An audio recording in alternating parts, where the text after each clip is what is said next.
Gas bubble disease, gas bubble syndrome. Treatment क्या है? Thumbnail से आप लोग ने देखा होगा कि मेरी एक आरापाइमा को हुआ था।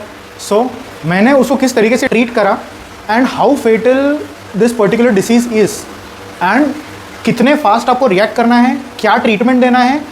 हाल फिलहाल में इस सब के बारे में इंटरनेट में कुछ भी अवेलेबल नहीं है। सो इस पे मैंने किस तरीके से प्रोसीड किया, कितना फास्ट रिएक्ट करा। आप लोग के पास में से ऐसा कोई भी फिशेस को कभी ना हो और इनकेस कभी होता है तो मेरा वीडियो आप लोग के लिए बहुत हेल्पफुल हो। तो चलिए आज का एपिसोड शुरू करते हैं।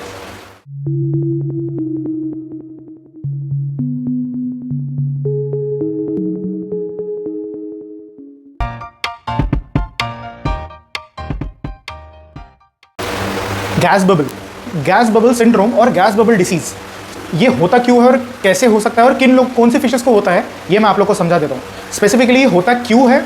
ये होता इसीलिए है बिकॉज मेजरली जो मैंने अंडरस्टैंड किया है, मेरे ही पास की 2 या 3 फिशेस को हो चुका है, जिसमें से unfortunately I lost 2 of them and fortunately मैंने एक को बचा लिया बाय गॉड ग्रेस बोलो और बाय टाइमली मैंने उसको रिएक्ट करके स्विफ्टली उसके ऊपर एक्शन लिया। इसीलिए मे बी वो शायद सही रहा और मेरा ट्रीटमेंट सही लगा।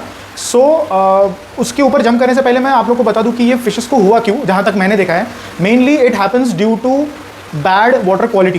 ठीक है, अब ये जो चीज़ है बैड वाटर क्वालिटी, ये एक जो चीज़ है ना, ये फिशेस के लिए आप समझो कि 99.99% डिजीजेस का कॉज है ये। सो सबसे पहली चीज़ तो मैं आप लोग को ये बोलना चाहूँगा कि आप लोग जितना हो सके उतना ज़्यादा वाटर क्वालिटी एंड वाटर को मेंटेन करिए, ताकि आपकी फिशेस इन सब डेंजरस डिजीजेस के लिए और साथ साथ में आपकी फिशेस कॉमन डिजीजेस से भी काफ़ी दूर रहे, आपके फिशेस को बहुत ज़्यादा मेडिकेशन देने की ज़रूरत ना पड़े। वाटर चेंज आप लोग जितना सही टाइम पे सही फ्रीक्वेंसी में करेंगे, जितना इंटरवल में करेंगे, सेंसिबल इंटरवल्स में, तो आपकी फिशेस भी प्रॉपरली मेंटेन रहेगी, प्रॉपर उनका हेल्थ अच्छा रहेगा एंड आई एम श्योर कि आपकी फिशेस डिसीज फ्री रहेगी for a very long period of time. ठीक है, तो अब गैस बबल डिसीज़ की होता है तो पहली चीज़ तो मैंने आप लोग को बता दिया कि that is like your bad water quality. तो सेकेंड थिंग इज़, एक चीज़ मैंने नोटिस करा, दैट इज़ अब हम जब बैड वाटर क्वालिटी होता है तो बैड वाटर क्वालिटी में स्पेसिफिकली आप और हम में से जो फिश कीपर्स हैं उन लोगों ने 2 टर्म मैंने बहुत ही ज़्यादा कॉमनली सुना होगा। The first is ammonia spike, second is nitrogen gas का जो एक्वेरियम का जो पानी है वो स्टिंग करता है, स्मेल आता है। सो स्पेसिफिकली अमोनिया स्पाइक 2 या 3 रीजन्स के कारण होता है। The very first thing is fishes की पूप और पी।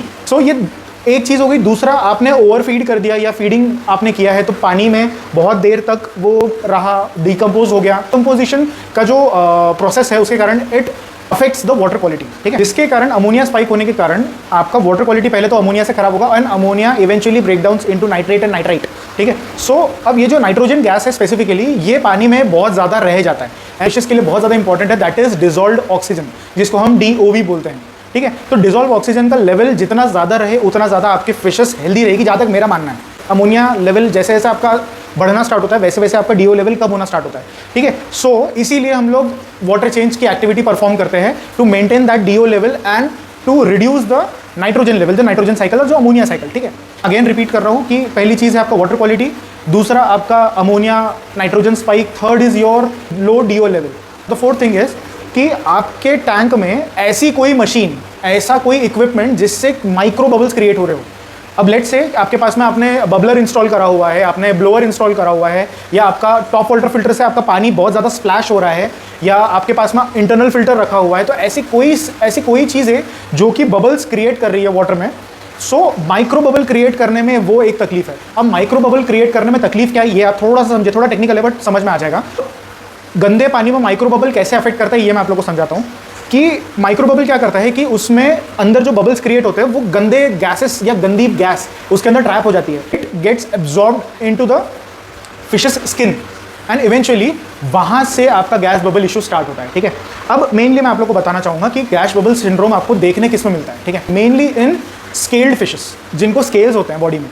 तो अब मेरे पास जो फिशेस थी उसमें से एक को कार्प को हुआ था, 2 आरापाइमास को हुआ है। इवेंचुअली मैंने एक कार्प और एक आरापाइमा डिसीज़ के कारण मैंने खो दिया उन लोगों को, बट इवेंचुअली मैंने मेरा जो आरापाइमा था, ये जो इसमें से 2 में से आपको एक जो दिख रहा है छोटे साइज़ वाला है, उसको हुआ था वो गैस बबल इशू। बहुत फास्टली मैंने उसके ऊपर एक्शन लिया, उसके स्विफ्टली बहुत उसके ऊपर ट्रीटमेंट किया मैंने उसे। अब स्विफ्टली या फास्ट एक्शन मैंने क्यों लिया मैं आप लोग को बता देता हूँ। पहली चीज़, आप लोगों को फिशेस में गैस बबल इशू पहली चीज़ तो नोटिस करने में आना बहुत टाइम लगता है। ठीक है, अब ये प्रोसेस आप समझिए, जो मैंने आप लोगों को समझाया ना कि गैस बबल, वो माइक्रो बबल्स वो मशीन से निकलेंगे या कहीं से वो स्प्लैशिंग से वो माइक्रो बबल्स क्रिएट हो रहे हैं। माइक्रो बबल क्रिएट होने के बाद वो धीरे धीरे वो बॉडी में डिजोल्व होगा। अब वो डिजोल्व होने के बाद वो इवेंचुअली फिश की जो बॉडी है उसमें वो डिजोल्व होगा और इवेंचुअली कहीं ना कहीं वो फिशेस को इंटरनली अफेक्ट करना स्टार्ट करता है। एंड लास्टली फिर वो आके एकदम लास्ट स्टेज में आके उनके फेशियल या उनके आउटर बॉडी में दिखना स्टार्ट होता है। तो आप ये समझिए कि वो stage 1, stage 2, stage 3 and stage 4। Stage 1, stage 2 में उसकी बॉडी में वो एब्जॉर्ब करेगा, धीरे धीरे फिश आपका खाना खाना बंद कर देगा। स्टेज 3 में जब उसकी बॉडी में इंटरनली बहुत ज़्यादा इफेक्ट होना स्टार्ट हो जाएगा तो थर्ड स्टेज में आते आते वो बहुत कम खाना खाना चालू करेगा, उसका इवेंचुअली डाइट में ड्रॉप आएगा, एपेटाइट कम हो जाएगा उसका। एंड फोर्थ स्टेज में उसने खाना एकदम टोटली बंद कर देना है। फोर्थ स्टेज में आपकी फिश बहुत इनएक्टिवली स्विम करेगी, सरफेस पे स्विम करेगी, वाटर के एकदम टॉप मोस्ट सरफेस पे स्विम करेगी। लास्ट इंडिकेशन है जो कि उसके फेशियल एरिया में, वहाँ पे आपको स्पेसिफिकली बबल्स दिखना स्टार्ट हो जाएंगे। अब वो बबल्स दिखना स्टार्ट हो जाएंगे, दैट मीन्स आपके पास में अब स्टेज 4 मतलब द लास्ट स्टेज। अब इसके बाद आपके पास कुछ भी नहीं है। अगर वो वहाँ से रिवाइव कर पाया तो आपको बहुत ही अच्छी चीज़ है, बट वहाँ से रिवाइव करना इज़ लाइक वेरी डेंजरस अगर आप लोगों ने उसके ऊपर जल्दी एक्ट नहीं किया, बहुत जल्दी उसके ऊपर आपने एक्शन नहीं लिया, ठीक है, उसको ट्रीट नहीं किया। तो इवेंचुअली जैसे मैंने मेरे फिश को वो देखा कि पहले जो हुई थी, जो आरापाइमा या कार को हुआ था, वो इवेंचुअली मुझे समझा ही नहीं। एंड वो इतना स्पीडली ग्रो करता है, इतना स्पीडली उनके लाइक बबल्स, जब वो बबल स्टेज में आता है, और उसी ड्यूरेशन में आपने डेली उसको इंस्पेक्ट करना है, डेली सुबह शाम आपको आपके फिश को देखना है। एंड सबसे पहली चीज़ आपको जो करना है दैट इज़ आपके टैंक का पानी चेंज, ठीक है। आपके पानी को एटलीस्ट 50% से चेंज करना है। उसको वो पर्टिकुलर फिश को निकाल के मैंने मेरे ये जो टैंक है मेरा, जो टैंक में मैंने उसको एज अ मेडिकल टैंक में इसको शिफ्ट किया। अब ये पूरा प्रोसेस मेरा 3 दिन का था, मेनली 3 दिन का, जिसमें मैंने बहुत लोगों को हेल्प सीक आउट करा एंड मुझे बहुत लोगों ने हेल्प करा। बट दो चीज़ मुझे समझ में आती है कि इसमें आपको सर्जरी एक परफॉर्म करना पड़ता है एकदम लास्ट स्टेज में। अगर आपकी फिश ऐसी सिचुएशन में पहुंच जाती है कि यार वो मरने ही वाली हो, तो मरने से बेटर हम उसको कुछ ना कुछ करके हम उसको सेव क्यों ना कर ले। सो मैंने उसको लाइक जो सर्जरी परफॉर्म करा दैट वाज लाइक सिरिंज, जो इंजेक्शन आता है, इंजेक्शन का जो मेनली जो टिप होता है, ये जो आपको दिख रहा है नीडल, हमको इसमें नीडल का रिक्वायरमेंट है, ठीक है। ये जो नीडल है, नीडल हमें इंपॉर्टेंट है। ये मेनली वो मैंने इंस्पेक्ट करने के लिए इसीलिए निकाला था क्योंकि मुझे जानना था कि वो टैंक, वो जो बबल्स हैं, वो बबल्स में गैस है या लिक्विड है। तो अब आप लोग को जब वो ये ट्रीटमेंट में आप जब आते हो, गैस बबल डिसीज़ को आप ट्रीटमेंट में लाते हो, इसमें 3 चीज़ आपको बहुत ज़्यादा ध्यान में रखना है। तो पहली चीज़, आपका पानी क्लीन रहना चाहिए, ठीक है। पानी क्लीन मतलब आपको डेली कम से कम 50% वाटर चेंज करना है, साथ ही साथ आपको इसमें रॉक सॉल्ट ऐड करना ही करना है, ठीक है। अब साथ साथ में अगर आप वाटर चेंज कर रहे हो तो इसका वाटर टेम्परेचर भी बहुत ज़्यादा फ्लक्चुएट होगा, और वाटर फ्लक्चुएट होगा, वाटर टेम्परेचर फ्लक्चुएट होगा, इसका मतलब आपको जो वाटर पोर करने वाले हो, जो वाटर रिफिल करने वाले हो, उसका भी वाटर टेम्परेचर डिफरेंस नहीं आना चाहिए। ये चीज़ मैंने बहुत अच्छे से ध्यान रखा है कि आपका जो टैंक का वाटर का टेम्परेचर है और आपका जो रिफिलिंग वाटर टेम्परेचर है that has to be same, बिल्कुल भी टेम्परेचर डिफरेंस नहीं आना चाहिए। तो ये दो चीज़ हो गई। तीसरी वेरी इंपॉर्टेंट थिंग, आपको इसमें एंटीबायोटिक्स का यूज़ करना ही पड़ेगा। बिना एंटीबायोटिक का यूज़ करे आपका गैस बबल इशू सॉल्व नहीं होने वाला है। कुछ फिशेस में, जैसे मैंने आप लोगों को स्टेजेस बताया, आपको स्टेज 3 में कुछ फिशेस में आपको उनके आईज में भी बबल्स दिखना स्टार्ट हो सकते हैं, कुछ फिशेस को नहीं होते, सीधा स्टेज 4 में उनके बेसिस में दिखना स्टार्ट हो जाएगा बबल्स, जिसके कारण वो लोग बहुत स्ट्रेस्ड आउट रहेंगे, बहुत डरे हुए रहेंगे, और वो कोई ना कोई कॉर्नर में छुपना पसंद करेंगे। वो लोग मतलब खाना छोड़ देंगे, वो लोग बिल्कुल स्विम करना छोड़ देंगे, और वो एक कॉर्नर बिल्कुल वो एक पकड़ लेंगे और वहाँ पे ही वो रहना पसंद करेंगे, बिकॉज वो बहुत स्ट्रेस्ड हो जाते हैं, उनका विजन ब्लॉक हो जाता है। आई का कैसे सॉल्व करते हैं that is still a mystery, but I feel कि शायद ये सेम प्रोसेस अगर हम फॉलो करें, आपने वो टैंक में उसको शिफ्ट करना है डेली, एटलीस्ट फॉर 5 डेज आपने उसको डेली 50% वाटर चेंज करना है, डेली वाटर टेम्परेचर मेंटेन रखना है, जो वाटर का जो टेम्परेचर है। और हाँ, टेम्परेचर के रिगार्डिंग मैं आप लोग को बोलना चाहूँगा कि टेम्परेचर मैंने फिश के ट्रीटमेंट के टाइम पे जो सेट करा था दैट वाज 29 डिग्री सेल्सियस पे, ना 28 ना 27 ना 30, 29 रखा था, ताकि बहुत ज़्यादा हॉट भी ना हो। जो ड्यूरेशन में हुआ था वो ड्यूरेशन गर्मी के टाइम पे हुआ था, तो अननेसेसरी वो फिश को गर्म टेम्परेचर में रखना भी कोई सेंस नहीं था। और हीटर भी मैंने इसीलिए वहाँ इंट्रोड्यूस करा था क्योंकि जो टेम्परेचर फ्लक्चुएशन हो सकता था वो चीज़ से बच जाए और फिश सेफ रहे। अब इन सब चीज़ों में आप लोग को मैं एक चीज़ बता दूं कि मैंने मेरे टैंक में ट्रीटमेंट के टाइम पे एक चीज़ मैंने रखा था, दैट वाज कि एक पावर हेड मैंने उसमें रखा था। पावर हेड में से मैंने उसके नीचे का जो फिल्टर मीडिया वाला जो एरिया है वहाँ से मैंने उसको निकाल दिया था, एंड जहाँ से वो नोजल में से जो बबल्स आते हैं वो वाला पार्ट भी मैंने निकाल दिया था, ताकि वो माइक्रो बबल्स या बबल्स कहीं भी किसी भी एंगल से क्रिएट ना हो पाए, ठीक है। अब पावर हेड देने का मेरे 2 रीजन्स थे जो मैं जानता हूँ। एक्चुअली वो इसलिए था कि पानी में एक मूवमेंट बना रहे, ठीक है। अब मूवमेंट बने रहने के कारण इवेंचुअली फिश को स्विम करना पड़ता है, एक एक्टिवनेस रखता है, फिश को आपने डेली इंस्पेक्ट करोगे तो आपको समझ में आएगा कि वो स्विमिंग पैटर्न में उसका इंक्रीमेंट हुआ है या उसका डिटोरिएट हुआ है, ठीक है। फॉर्चुनेटली मेरे को फिशेस जो थी वो पॉजिटिव साइंस देना स्टार्ट कर दी थी कि वो डर नहीं रही थी, वो बैक ऑफ द टैंक ना रहती, वो फ्रंट ऑफ द टैंक में स्विम करना स्टार्ट कर दिया था। एंड मैं आता था तो वो मुझे एकदम क्यूरियसली देखते हुए एक्ट करती थी कि मे बी शायद मैं उसको फीड दूंगा या कुछ दूंगा। इन दिस पर्टिकुलर ट्रीटमेंट के ड्यूरेशन में मैंने एक भी टाइम उसको फीड नहीं दिया है। आप लोग बिल्कुल भी डरिए मत कि फ़िश आपने 2-4 दिन या हफ्ता भर उसको खाना नहीं दिया तो मर जाएगी, ऐसा कुछ भी नहीं है। आपके फ़िश को ठीक होना ज़रूरी है। अगर आपने खाना दिया, खाना देने के कारण आपकी फ़िश का जो ट्रीटमेंट है वो रिवर्स हो सकता है। आपके फ़िश का वो एंटीबायोटिक्स आप जो यूज़ कर रहे हो, जो मेडिकेशन जो आप जो यूज़ कर रहे हो, पानी का वाटर क्वालिटी मेंटेन जो कर रहे हो, वो फ़िश फूड के कारण ख़राब हो सकता है। तो आई विल सजेस्ट कि do not feed your fish while treating them, ठीक है। उस ड्यूरेशन में आपने बिल्कुल भी फीड नहीं करना है उसको। फिश मुझे रिएक्ट कर रही थी, पॉजिटिव साइन दे रही थी। And eventually after treating the fish for 3 consecutive days, 3 continuous days, 4th day उसका जो फेशियल बबल साइज जो था, जो बहुत बढ़ गए थे, वो बहुत कम हो गए थे, ठीक है। And I was so happy कि यार कुछ तो हुआ, कुछ तो मिराकल हुआ। फिश का 4th डे थोड़ा बबल साइज कम हुआ एंड इवेंचुअली और गए 2-3 दिन में उसका एकदम वो फेशियल जो था वो एकदम नॉर्मल आ गया था। एकदम नॉर्मल मतलब उसके एकदम नॉर्मल, सिर्फ जहाँ मैंने पंचर किया था उसके जो बबल्स, सर्जरी जो मैं आप लोगों को बता रहा था कि सर्जरी से मैंने उसको चेक करा कि उसके वो जो उसके बबल्स जो थे वो बर्स्ट हुए, उससे गैस वगैरह निकली कुछ। श्योर आपको कुछ चीज़ें ध्यान रखना है। पहली चीज़, डेली वाटर चेंज करना है। आपको वाटर चेंज करते करते आपको रॉक सॉल्ट ऐड करना है। रॉक सॉल्ट के साथ साथ में आपने वाटर टेम्परेचर का एकदम ध्यान रखना है कि आपका टेम्परेचर थोड़ा सा हायर साइड में हो, not beyond 30 degree Celsius. 29-28 is like okay. 29 मैंने रखा था तो इट वर्कड। तो ये सजेस्ट ज़रूर करूँगा कि 29 पे आप रखिए। साथ में आपको उसको फीड नहीं करना है, डेली आपको इंस्पेक्ट रखना है। और जो एंटीबायोटिक की बात बता रहा हूँ, मैंने एंटीबायोटिक में मैंने मॉक्स 500 का यूज़ करा था, ठीक है। अब डिस्क्लेमर मैं आपको पहले ही बता दूं कि ये एकदम रिस्क वाला काम है कि जो फ़िश है वो ऐसे कगार पे है कि वो मर नहीं वाली है, उसको बहुत कम चांसेस है कि वो सर्वाइव कर जाए, ठीक है। तो मेरे से जो बन पड़ता था मैंने वो सारी चीज़ें किया just to save the fish, ठीक है। अब वो मॉक्स 500 जो मैंने परचेज़ किया उसका डोजेज क्या लिया, मॉक्स 500 mg, ठीक है। तो उसका जो कैलकुलेशन है दैट इज़ 1 कैप्सूल पर 100 लीटर्स, ठीक है। तो अगर आप लोग भी अगर ट्रीट कर रहे हो, calculate your water quantity, then calculate the number of capsule you will be requiring. And उसमें बिल्कुल भी आपने प्लस नहीं चलना है कि यार कैप्सूल में थोड़ा सा पाउडर बच रहा है, चलो उसको ऐड कर लेते हैं। वो थोड़ा सा कैप्सूल का पाउडर एडिशनल, वो भी फेटल है। कम रहेगा चलेगा पर बढ़ना नहीं चाहिए।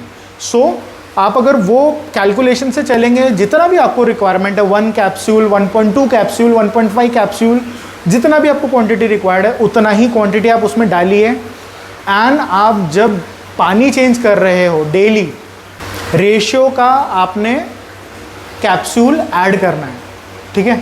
3rd डे या 4th डे तो बहुत कॉन्सेंट्रेशन बहुत ज़्यादा हो जाएगा पानी में कि हम सिर्फ 50% चेंज कर रहे हैं, फिर उसमें न्यू वाटर डाल के साथ में हम कर रहे हैं। एंटीबायोटिक है, आपको जो डोज है उसका जो साइकिल है 3 या मैक्सिमम 5 डे तक के ही आपको उसको कंटिन्यू करना है। अगर उसके बियॉन्ड भी अगर आपको लग रहा है, 5 डे आपको परफॉर्म करने के बाद give the fish rest for 7 days, हफ्ते के लिए उसको रेस्ट दे and then start performing the treatment again for 3 और 5 days, whatever days are required, ठीक है।